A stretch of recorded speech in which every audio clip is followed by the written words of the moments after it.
My dad, when I was about 13, saved me from almost being a eunuch. So Dad, if I was back in New Zealand, this is the Father's Day steak I'd be cooking for you. And I'll explain more about that eunuch thing a little bit later. So we've got a beautiful bit of tomahawk steak here, grass-fed, great quality, high amount of marbling. That's going to go with some fondant courgettes and potatoes, and on top of the steak we're going to have a walnut, bacon and sage crumble. So we'll smash that one out and I'll explain how I almost lost my eggs. So the house was being renovated and I was about 13 years old and I was walking around the house reading a book, and imagine this is actually just a construction zone. So I've got my head in a book, can't even remember what it was, and I feel this jerk at the back of my neck and I get flung backwards and I get clipped around the back of the head, just a big, like, good old whack. And I was like, what the hell are you doing? And then Dad was like, you almost fell down the hole. I was like, what hole?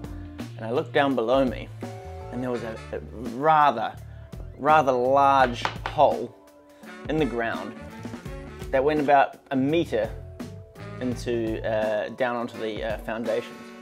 Now that would have been bad, but what would have been worse was that there was a pipe running across the hole. If I'd fallen down there, I probably would have lost a testicle for sure.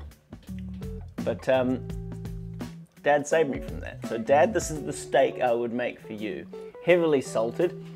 We're gonna let the salt draw out a bit of that surface moisture, and then we're gonna pat it off with a paper towel, and then we're gonna put some pepper on it. Then it's gonna be ready for the griddle. So a fondant potato is really basic. You just basically gotta turn this potato into like a little cylinder and get a flat top on both sides, and then give those a caramelize and cook it in stock. And the result's really delicious and they look quite pretty. But given how much things cost nowadays, I'm not one to be going and hacking off great bits of potato just to turn it into a cylinder. So I've chosen a few potatoes that are almost there. I'm gonna peel the outside, cut a flat top on both sides, and then minimal wastage, delicious. The potatoes and the courgettes, they take the longest, so they're gonna go on the griddle first. Now the way we're doing it is with this. This is a good cast iron frying pan. It's going to sit on top of the griddle on a medium to low heat. I'm going to put some butter in, and then we're going to follow it up with some potato, the courgettes, and then get them browned on both sides, and then the stock. We're going to give that about 30, 45 minutes. Somewhere in that vicinity, depending on the size of your potatoes. So using this bit of the griddle here, we're going to go down with the bacon and start that crumble, because it doesn't need to be hot, so we can just get it out of the way now and just bacon it up. The bacon's going to give us all the fat we need, and we're going to get that nice and crispy, and then we're going to chop it up. So by putting no oil down, you actually end up with it sticking quite hard. It scrapes off pretty easily, but you end up with a, look at the color on that. It's like clung to the griddle and cooked itself off and given us a really sort of crispy texture, which is perfect for making a crumble. We're just going to put a little bit of garlic, turn the heat right down so it's nice and low. We don't want to burn that because this thing gets hot as hell. Finally, on top of that, we put our nuts on. I've got a lot to thank Dad for, not just my receding hairline, thanks Dad. This mode of cooking I employ is what I have named doing a Clive, which basically means act like you mean to do it. Pro tip, do it enough and you eventually will mean to do it. Handily, I've selected a backdrop that's the only part of my kitchen that is clean. So the steak is about ready to go on. It's looking bloody beautiful. All the salt has sort of like penetrated the meat nice and deep. It's given us a nice deep red color. As you can see, it hasn't really done anything to the fat. It's because the fat's got no water in it. And so that, well, very little water in it, so that's going to get a big old sizzle on the griddle. Let's take a sizzle appreciation moment. This griddle sounds unbelievable. I'm cooking this steak rare, with a decent resting period. Dad, sorry that Mum used to make you make our steaks well done as kids. Anyway, I'll do a Clive and smoke it after it's cooked, and if it works, Great. Also, it looks bloody neat. Finally, a wee sauce is needed, which I'll get from the juice from the Fondant Veg, and a squeeze of lemon, which I put down the Razor Griddle hole.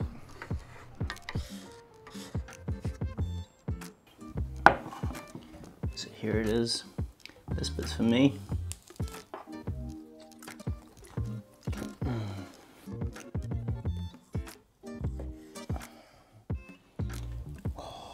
Oh.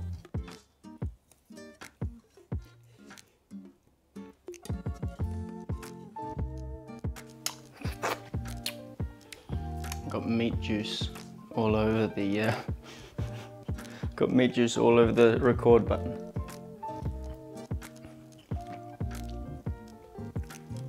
That is insane. I gotta say, I haven't had a steak this good in a while. I usually go for the frugal cuts.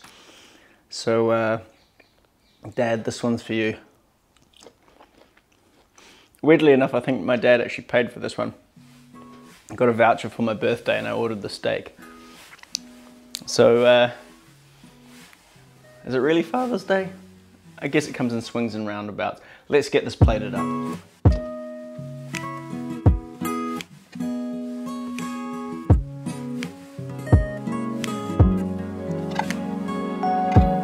Alright, so here it is. That came out really nicely. There's only the faintest touch of smoke there. Sort of what I expected, because it was only in there for a short amount of time, maybe like 5 minutes or so, but these are the results. The crumble sits on the bottom with the beef, and then the fondant potatoes and courgettes. We'll give it a go. So you can see there's the courgette, nicely done in the middle. That steak is so tender, and we'll give it a...